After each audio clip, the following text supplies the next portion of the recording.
जड़ा वाले विच मसीही बरादरी नाल होण वाले जुल्म मगरों इंज लगदा है जिवें पूरी कौम एक मुठ हो के इन्हां विचारां नाल खलोती है जिन्हां दे घर बार ना हक साड़े गए।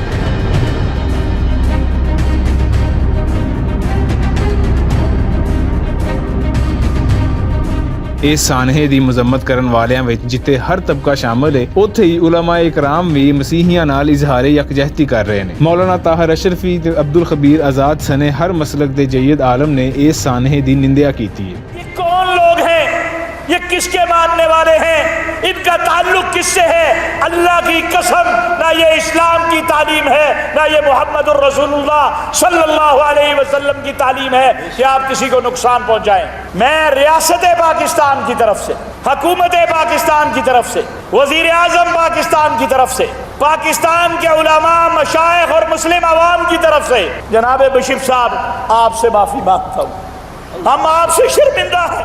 अज नामजद चीफ जस्टिस काजी फायज ईसा होरावी जड़ा वाले का दौरा किया ते आख्या कि किसी भी इस्लामी मुआशरे विच अजे जुल्म की गुंजाइश मौजूद नहीं। उन्हों का कहना सी कि अकलीयतां की हिफाजत मुसलमानों की मुढ़ली जिम्मेदारी है।